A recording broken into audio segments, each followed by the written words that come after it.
신약의 말씀입니다. 밤에 환상이 바울에게 보이니 마게도냐 사람 하나가 서서 그에게 청하여 이르되 마게도냐로 건너와서 우리를 도우라 하거늘 바울이 그 환상을 보았을 때 우리가 곧 마게도냐로 떠나기를 힘쓰니 이는 하나님이 저 사람들에게 복음을 전하라고 우리를 부르신 줄로 인정함이로라. 우리가 드로아에서 배로 떠나 사모드라게로 직행하여 이튿날 네아폴리로 가고 거기서 빌립보에 이르니 이는 마게도냐 지방의 첫성이요 또 로마의 식민지라 이 성에서 수일을 유하가 안식일에 우리가 기도할 곳이 있을까 하여 문 밖 강가에 나가 거기 앉아서 모인 여자들에게 말하는데 두아디라시에 있는 자색 옷감 장사로서 하나님을 섬기는 루디아라 하는 한 여자가 말을 듣고 있을 때 주께서 그 마음을 열어 바울의 말을 따르게 하신지라. 그와 그 집이 다 침례를 받고 우리에게 청하여 이르되 만일 나를 주 믿는 자로 알거든 내 집에 들어와 유하라 하고 강권하여 머물게 하니라. 서신의 말씀입니다.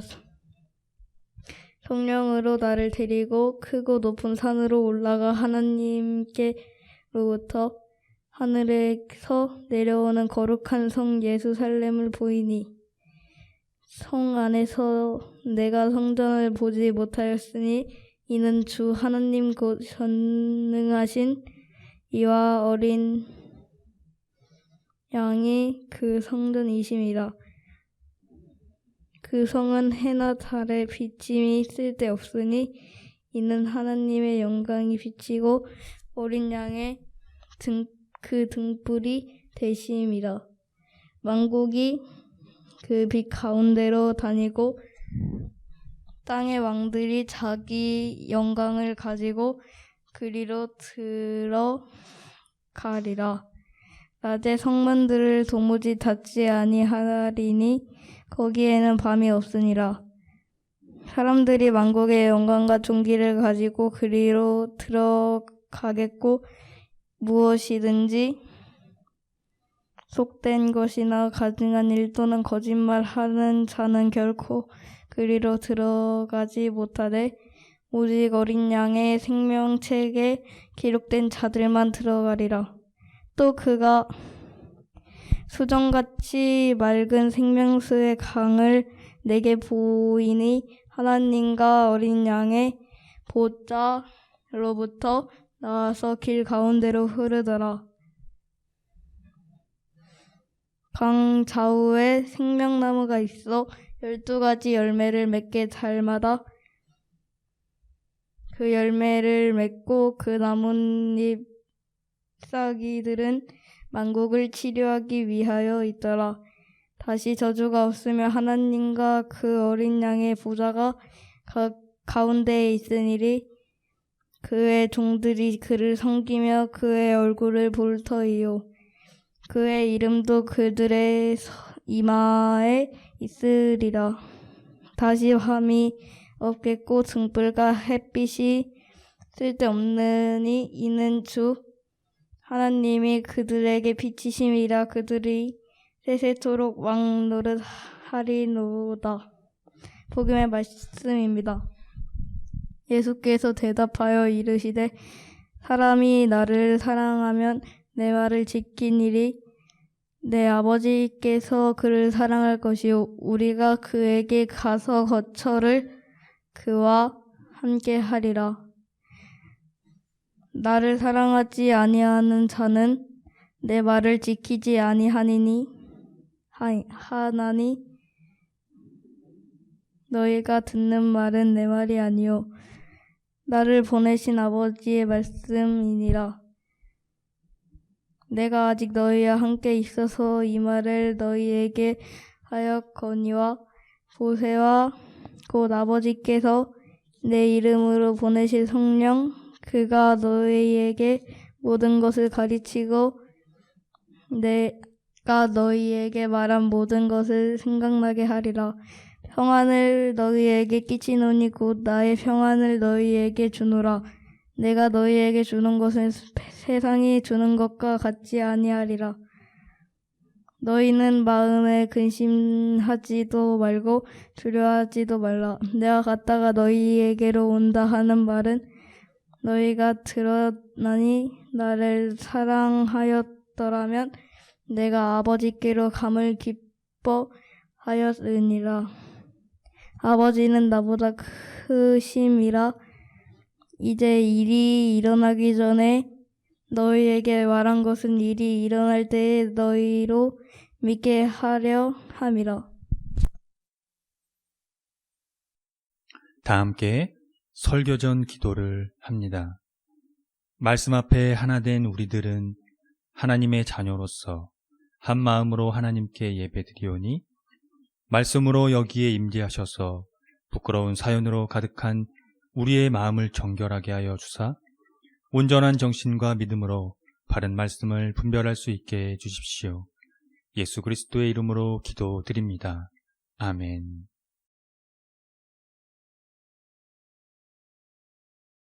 하나님 우리 아버지와 주 예수 그리스도께서 은총과 평화를 여러분에게 내려주시기를 빕니다. 오늘 세 개의 본문에는 하나님의 영의 활동이 나옵니다. 그것을 한 가지로 좁혀서 설명할 수는 없지만 그 활동이 이 세상과 교회의 존재에 어떠한 의미를 전하고 있는지를 함께 상고해 보도록 합시다. 사도행전 오늘의 본문은 사도행전에 등장하는 하나뿐인 중요한 사건을 제시합니다. 성령이 바울과 디모데와 실라 일행이 아시아에서 말씀을 전하는 것을 막으심으로 그 일행이 어디로 갈지 몰라 하는 장면이 나옵니다. 그래서 그들은 무시아를 지나 드로아로 내려가게 됩니다. 성령이 그들을 막았다는 것은 무엇을 의미할까요? 아마도 그들이 그 무시아에 도착하는 과정에서 문제가 생겼을 것입니다. 그것이 어떤 문제였는지 우리 독자들은 정확히 알 수가 없습니다. 다만 알 수 있는 것은 성서 기자가 그것을 하나님의 관점, 즉 하나님의 인도로 여겼을 가능성이 큽니다. 그들이 하나님의 인도를 확신할 수 있었던 배경은 무엇이었을까요? 우리 기독교 신앙에서 참 위험한 발언 중에 하나가 하나님의 뜻을 알았다는 것입니다. 당장에 종이 한 장으로 눈앞을 가려도 제대로 앞을 확인할 수 없는 것이 인간의 처지인데 어떻게 하나님의 뜻을 알 수 있다는 말입니까? 이것을 어떻게 이렇게 함부로 할 수 있었는지 좀 의아합니다만 시공간에 갇힌 이 유한한 인간은 하나님의 뜻을 알 수가 없습니다. 그렇다면 오늘 이 성서 기자는 지금 거짓을 말하고 있는 것일까요? 그들이 하나님의 인도를 확신할 수 있었던 이 배경을 좀 알아야 합니다. 그것이 바로 바울이 경험한 환상에 있는데요. 그 환상의 내용은 이렇습니다. 마게도냐, 현재의 그리스인데요. 마게도냐 사람 하나가 바울 앞에 서서 마게도냐로 건너와서 우리를 도와주십시오가 바로 그 환상의 내용입니다. 그 후 바울은 마게도냐 사람들을 위해 복음을 전하라고 하나님께서 부르신 것임을 확신하게 됩니다. 그런데 사실 여기까지도 하나님의 뜻을 확신한다는 것이 크게 와닿지 않습니다. 성서에는 그런 기록들이 존재하지만 환상은 지극히 개인적인 경험일 수 있거든요. 그것을 절대화할 수 없기 때문입니다. 만일 그들의 일행들이 바울의 말을 무시할 수도 있었다는 거죠. 만약에 그것을 무시했다면 어땠을까요? 그런데 성서 기자가 이것을 확신으로 기록할 수 있었던 그 성서 텍스트의 고유성은 바로 사건에 있습니다. 바울의 일행이 마게도냐에서 경험한 사건을 가리킵니다. 그들이 마게도냐 지방에서 으뜸가는 도시 빌립보에서 복음을 전한 것입니다. 바울의 말에 마음을 연 사람이 루디아라는 여인이었습니다. 그리고 루디아와 그녀의 가족은 거기서 회중의 핵심 멤버들이 됩니다. 그녀와 가족들은 세례를 통해 그리스도인으로 인정을 받게 되고 그 여인의 계종으로 빌립보에서의 그 선교는 확고한 90점을 얻게 됩니다. 바로 이 사건을 통해 성서 기자가 하나님의 뜻, 그 부르심의 확신을 가질 수 있었던 것입니다. 사건, 그것이 전부는 아닐지라도 우리는 거기에서 하나님의 뜻을 인식할 수 있는 경험을 하기도 한다는 것이죠. 오늘 예수께서 하신 말씀을 들어보십시오. 보혜사 곧 아버지께서 내 이름으로 보내실 성령 그가 너희에게 모든 것을 가르치고 내가 너희에게 말한 모든 것을 생각나게 하리라. 보혜사는 모든 것을 가르치고 증거하고 인도하고 알려준다는 의미인데요. 보혜사의 중요한 기능들 가운데 하나가 가르친다는 것입니다. 하나님의 영이 그 가르치는 활동을 하신다는 것을 말합니다. 구체적으로 그분께서 가르친다는 것으로 생각나게 하리라는 것이 오늘 그 말씀 안에 표현이 되고 있습니다. 그 활동은 보통 신자로 하여금 자신의 그 내면에 어떤 것을 상기시키는 것이 아니라 비록 완전히 이해되지는 못하더라도 이미 말씀하신 예수님의 말씀을 상기하는 것입니다. 보혜사를 통해 어떤 독자적인 계시가 있는 것이 아니라 예수 그리스도 안에 있는 계시가 적용이 된다는 의미입니다. 예수께서 하신 말씀을 지키는 것, 그것을 상기시켜 주시는 것이 바로 핵심입니다. 예수님의 이 말은 그가 전한 말씀 전체를 말하는데요. 그래서 그 말씀을 지키는 자에게 아버지 하나님과 예수 그리스도께서 함께 오실 것을 약속하고 있다는 것이죠. 그 말씀은 영원한 생명을 얻게 하시기 때문입니다. 예수님의 말씀을 지키는 것은 예수님에 대한 사랑의 여부로 구분됩니다. 우리는 그 여부가 뚜렷하게 구별이 된다는 것을 알 수가 있습니다. 명시적으로 말하면 그리스도인과 세상 사이의 구별입니다. 우리가 이 구별을 하지 못한다면 여전히 우리는 세속에서 벗어나지 못하고, 물론 그 세속을 다 능가할 수는 없습니다만 우리가 그 세속과 싸우는 거거든요. 그 얘기는 우리가 그 세속에서의 그 구별에 대해서 하지 못한다면 우리가 그 싸움을 멈췄다거나 그 싸움에, 그 세속의 유혹에 계속적으로 우리의 영을 빼앗기고 있다라고 설명이 가능하겠죠. 그래서 그 구별을 경험하고 인정할 때에만 주어지는 약속을 예수께서 하고 계신다는 것입니다. 그것이 그분의 평화, 똑같은 얘기입니다. 세상이 절대 줄 수 없는 그 평안이 선물로 주어진다는 것이 그것입니다. 이 평안은 우리에게 예수님의 현존과 지지를 확신시켜주고 우리가 알고 사랑하는 예수님이 아버지와 하나이심을 깨닫는 기쁨을 주십니다. 그 경험에서만이 평안은 두려움이 없고 마음에 동요가 없으며 그것이 그리스도만이 주실 수 있는 선물이라는 것을 알게 됩니다.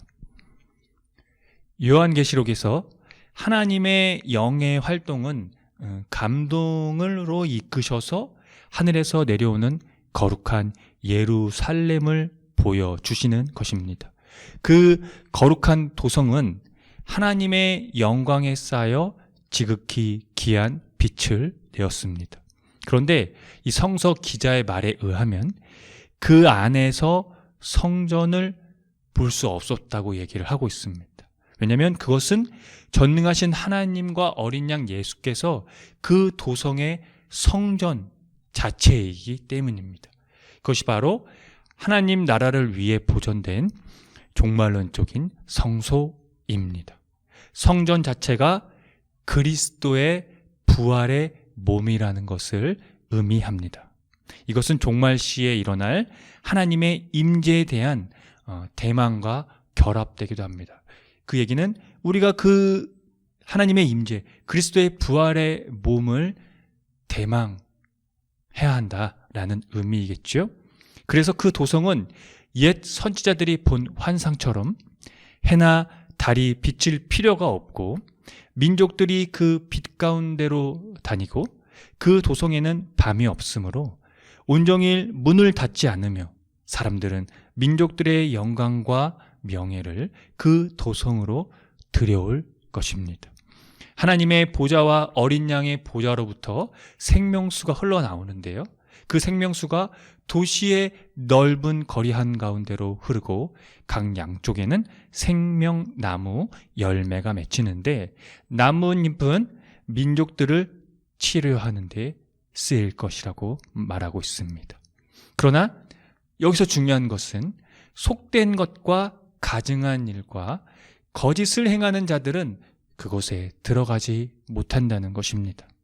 다만 어린 양의 생명책에 기록되어 있는 사람들만이 들어갈 수 있습니다. 여러분, 어린 양의 생명책에 기록된 사람들은 그렇다면 누구일까요? 그들은 예수 그리스도의 십자가와 부활에서 평안의 선물을 경험하고 그 평안에서 죄와 죽음을 극복하고 그것을 상기시켜 주시는 하나님의 영으로 말미암아 예수님의 말씀을 기억하며 그를 사랑하는 사람, 즉 그 말씀을 지키는 사람이 아니겠습니까? 오직 그에게 약속된 것은, 그 말씀을 지키는 사람에게 약속된 것은 하나님과 어린 양의 보좌에서 그분들을 종일 예배하며 하나님의 얼굴을 보게 되는 것입니다. 다시는 밤이 없고 등불이나 햇빛이 필요 없는 하나님께서 그 빛 자체가 되셔서 비춰주시는 나라, 영원 무궁토록 다스리는 그 나라가 그 말씀을 지키는 자에게 보장되었습니다. 이것이 우리가 근심하지 않고 두려워하지 않는 그분이 주시는 궁극적인 평안입니다. 사랑하는 성도 여러분, 예수 그리스도께서 다시 오십니다. 그러니 그분의 말씀을 믿으십시오. 아멘. 함께 기도하겠습니다.